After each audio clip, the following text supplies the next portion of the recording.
It's the Michelle Meow Show, your A to Z covering the LGBT, LMNOP, and everyone in between. Here's Michelle Meow. Aloha and mahalo. Thanks so much for joining me tonight here in Maui. I'm at the Mardi Gras Maui Carnival Ball as promised. Tonight we'll feature leaders and dignitaries of the LGBTQ community here in Maui. But before we get to the party, the Carnival Ball right here at the Four Seasons Wailea, let's check out the Maui Pride Whalebration. It's so incredible. Maui Pride put together this awesome whale watching tour that also was an extended invitation to the LGBTQ youths. Let's check it out.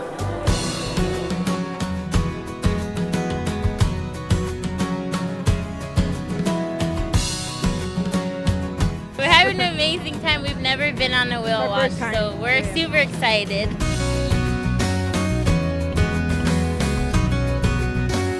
Maui Pride put this on. It's called Whalebration. Whalebration. We do 2 a year. This year is the first time we've ever done one where we've reached out as a safe zone for LGBTQ youth. I get to be here with my love, and we don't have to hide holding hands. We don't have to, kiss in the corner. We can be out and be free, and like the shirts that you guys are giving, love is love, That's what Maui Pride, part of our mission is to educate the general public about the struggles of the community. And I think the biggest struggles are right now within the youth. Whether they're questioning or whatever it may be, there needs to be a lot of support behind them. This cruise, for example, the youth were all welcomed here for free, and there's all sorts of programs for foster kids to help the LGBT youth here, and I think that's wonderful. Is this your first Whalebration? It's the first one with LGBT, but I've been on many. Yeah. Me too. Yeah, so are you excited that it's an LGBT event? Yeah, it's really cool.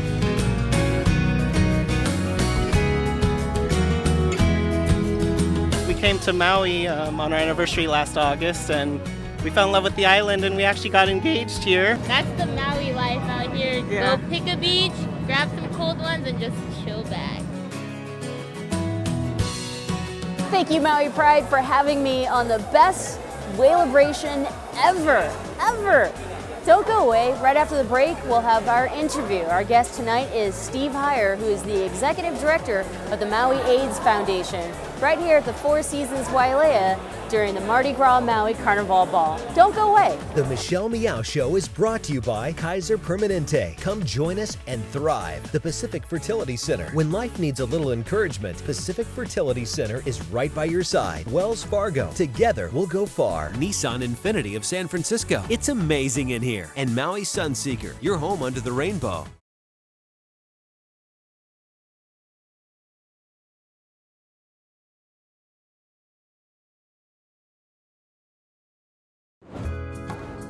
Welcome back. Thank you so much for joining me. I'm actually here in Maui at the Four Seasons Wailea during the Mardi Gras Maui Carnival Ball. Tonight is a special event that is a benefit for the Maui AIDS Foundation. Our guest tonight is the Executive Director of the Maui AIDS Foundation, that's Steve Heyer. Let's get to the interview. Steve, thank you so much for being here with us tonight. Thank you, Michelle. So I read somewhere that the Maui AIDS Foundation has been around for about 30 years, but it actually is the only organization on the Maui Island that provides services for the HIV/AIDS community. Is that correct? It's the only AIDS service organization. We cover all of Maui County. So we cover Lanai and Molokai also. Millions of tourists, millions of people come to Maui and visit every year. But how many people actually live in Maui, and how does that impact the Maui HIV/AIDS community? We have 150,000 residents, but we have 2 million visitors every year. So Maui's like a small town in California that you would have 2 million people show up to visit all the time. So it makes it sort of a unique place to live and to work. So if you translate, about 150,000 people who actually live in Maui, you translate how many people the organization actually services, what's that number? Well, we have about 150 clients. These are people with HIV that need our services. we probably have 650 to 750 HIV positive people on Maui, but a lot of them don't need our services. Steve, where were you during the height of the HIV/AIDS epidemic, and where do you think Maui was, within the LGBTQ community during that time? I was in Los Angeles when the HIV virus hit our community. I lost all my friends.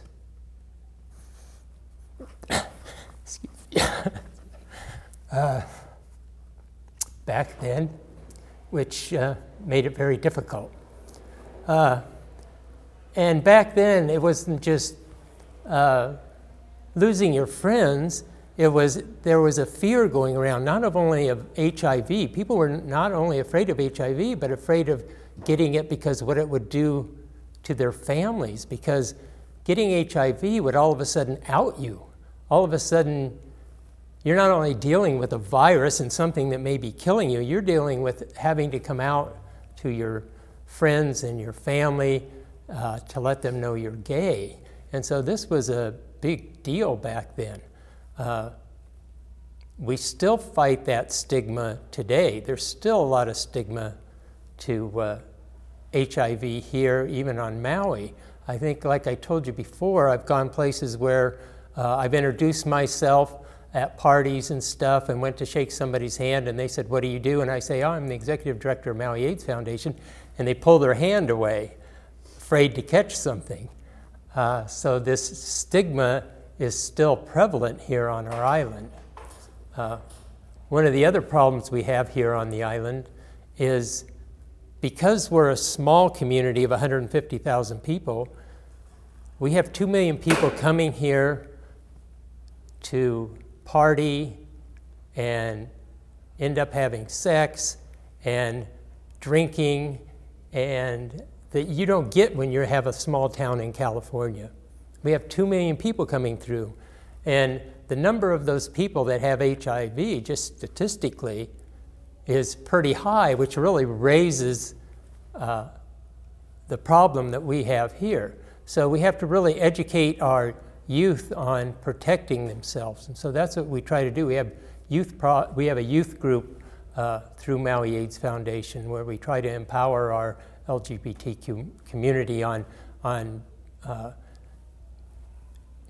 being safe, but not only being safe, empowering them to be who they are, so which in turn makes them safe. Steve, you mentioned the youth population. There are some new statistics that show that new infections are impacting the youths, especially men who have sex with men and usually are people of color. Would you say that that exact statistic is true for the Maui population? Oh yes, definitely. Definitely, we still have, well, it's funny because I'm a lot older, so when HIV hit and my friends were dying, it really made an impression on me. The kids of today, they don't see their friends dying. You know, they see them taking 1 pill a day and don't think it's a big deal. They don't understand, you know, what that virus does to your body. Even though you have 1 pill and you can live longer, it's still something that you don't want to get and can cause a lot of problems. Steve, you mentioned the magic pill, which is PrEP, the pre-exposure prophylaxis pill that could actually decrease someone's chances of contracting HIV or new infections. What has been the response here in Maui to PrEP? There's a big debate going on in the community. The pros and the cons. I think everybody can see that in a couple where you have one person that's positive, taking PrEP is great. It helps prevent the transmission from one partner to the other. I'm afraid what I'm seeing is they're using PrEP as a party drug, a reason not to wear condoms, thinking that I can take this pill, which they say will work, but that's if you take that pill and make sure you're taking it all the time. You know, are these people partying, drinking? Are they remembering to take their pill every day? Especially the young kids. You know, you can't get them to take out the trash once a week. They're going to remember to take a pill every single day. I don't know. Maybe it'll work, maybe it won't, but I know we're having an increase in other sexual transmitted diseases from people not using condoms.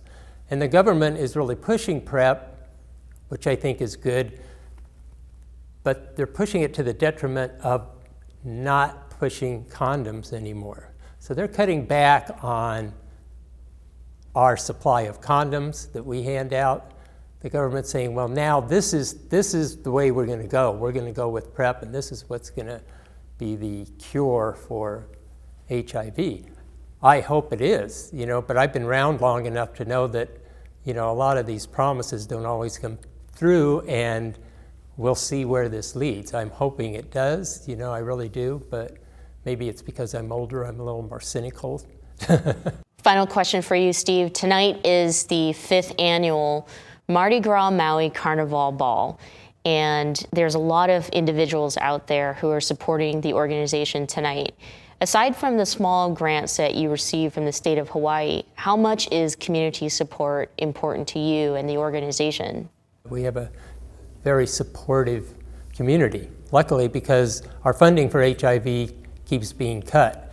And especially on an island like this, where we don't have the amount of clients that like San Francisco has. So they want to give the money to the big cities. You know, they're not looking at us. And the other problem we found out is we do a heck of a job here on our island. We've done a great job of keeping HIV down on this island, which in a way is a detriment, because now they say, well, you don't have that many new infections, so why should we be giving you money? And we say, you need to give us money because we're doing a good job. That's why we're not having the infections. They don't understand that, but you know, it's gotten to the point where it's all data and paperwork. They don't really look at the job you're doing, they look at the data you're providing. And this is becoming a big problem in the healthcare community, and it's a big problem at my office. I remember when I was back in the 80s, when we went out and helped our friends, you know, their partners would call up and say, can you come over and help Tim eat something because he's not eating? And I'd take him a milkshake, and I would take him out to maybe an antique show and wheel him around in the wheelchair, and we had time. Now, I've talked to the state and the feds and said, can you do something about my clients? Because they're getting in the way of all my paperwork. There's so much paperwork that it's harder and harder to make that personal connection that these people really need. We're having a harder time doing that because everybody wants results. Even the small grants anymore, they don't want to fund anything but a program. They don't want to fund the people and the infrastructure to deliver that program. They only want to fund the program. So luckily our community helps with the other funding that we need to keep the doors open. They're the ones that help pay the rent, help pay the electric bills, so that we can deliver the services from the other grants that we're getting. So if it wasn't for our community, like I said, we may have all the grants in the world, but if you can't deliver them, it doesn't do any good. Thank you so much, Steve. Thank you for all your hard work and your support of the small but very important LGBTQ community right here in Maui. Don't go away. Right after the break, we continue our show with an interview with Anthony Acosta, who is the Director of Development for the Maui AIDS Foundation.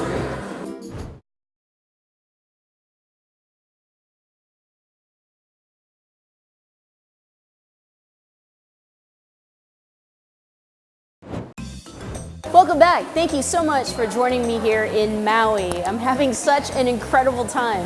But of course that means we have too much footage to pack in this half-hour show. So if you'd like to see some behind-the-scenes footage, head to coffeetv.com and search Michelle Meow. Our next guest is Anthony Acosta, who is the Development Director for the Maui AIDS Foundation, and he's got a great message for LGBTQ youths. Let's get to the interview. Anthony, thanks so much for being here with us. It's my pleasure, Michelle. Thank you for having me. So I've met a lot of people actually who are from the Bay Area during my time here. It seems like there are a lot of transplants who come to Maui. When did you get here and where are you from? I was doing a lot of work in San Francisco at a youth program called Lyric, Lavender Youth Recreation Information Center in the Castro. So for a long time I was doing a lot of work with queer youth, trans youth. Had come out here for a vacation and just saw that there was a need for that. And coincidentally, a job opened up at the Maui AIDS Foundation. I thought it would be a great opportunity, applied, and I'm here. What's been your experience? What's been your experience in working with the Maui AIDS Foundation and the LGBTQ community, especially the youths? I've recognized that there's a huge need for support for LGBTQ youth. Being gay on this island is still highly stigmatized. It's very hard for youth to feel comfortable to come out. There are not hardly any resources for gay youth here on island. Anthony, coming from San Francisco, you've had the experience of working with an LGBT organization, as well as the experience of being in the Castro, which is a gay neighborhood. Here in Maui, there are no gay bars. There's not a gay neighborhood. What do you see are the changes, and how does that shape your perception of the LGBTQ community here in Maui? There are no gay bars here on Maui. Gay bars are alternative bars. That makes it hard to even be open about your sexuality, gender identity, because it's not even talked about here.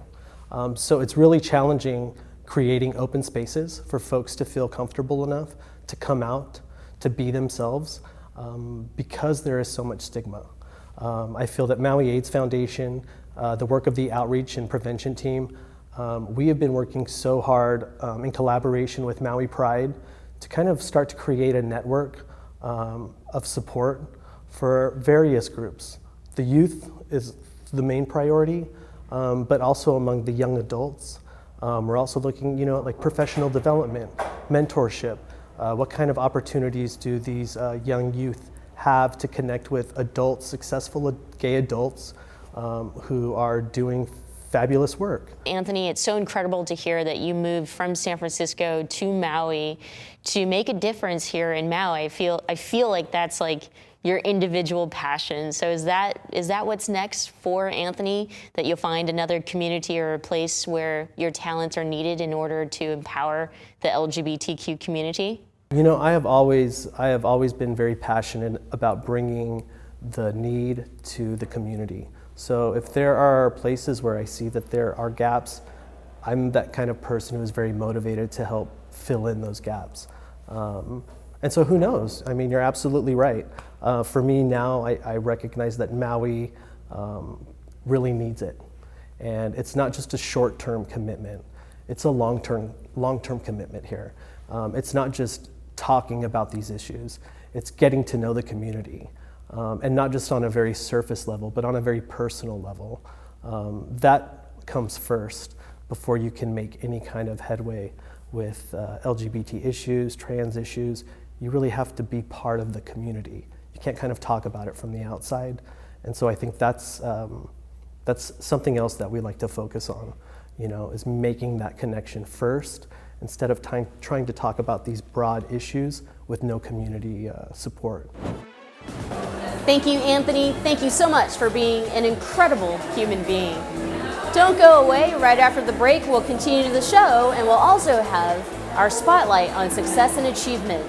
The Michelle Meow Show is brought to you by Kaiser Permanente. Come join us and thrive. The Pacific Fertility Center. When life needs a little encouragement, Pacific Fertility Center is right by your side. Wells Fargo. Together we'll go far. Nissan Infiniti of San Francisco. It's amazing in here. And Maui Sunseeker, your home under the rainbow.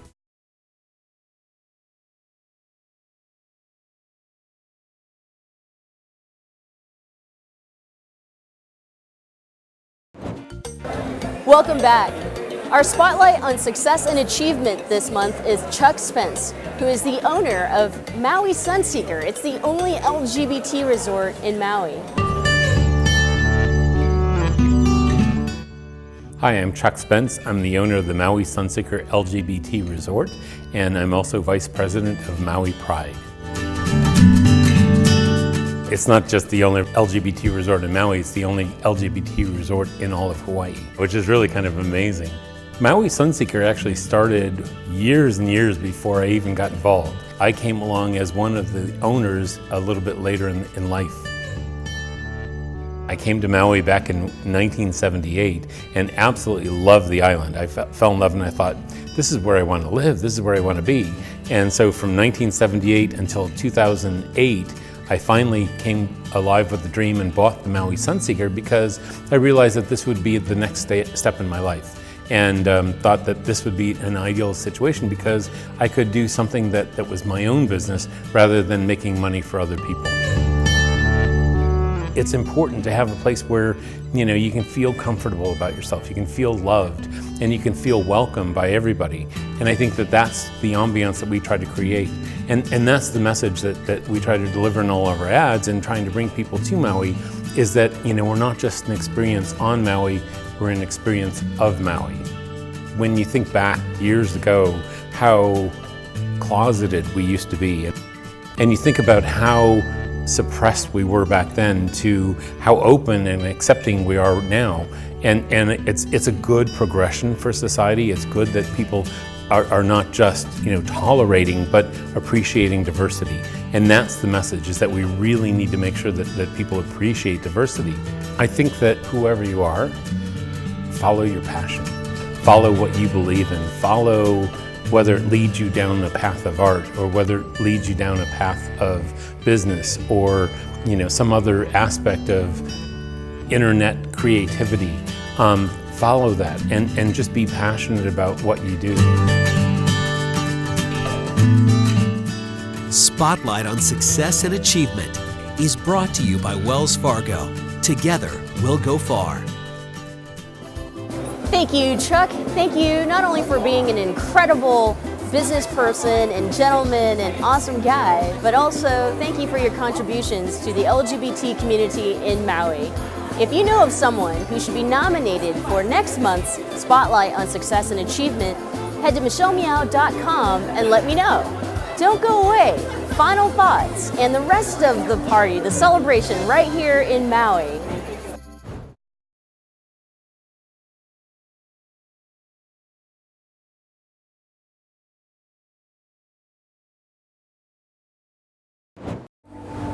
Aloha and mahalo. Thank you so much for joining me here tonight in Maui at the Four Seasons Wailea. Deborah Vial is presenting, so my name's calling. I've got to go. I've had a great time here in Maui and I've had a great time learning about the LGBTQ community.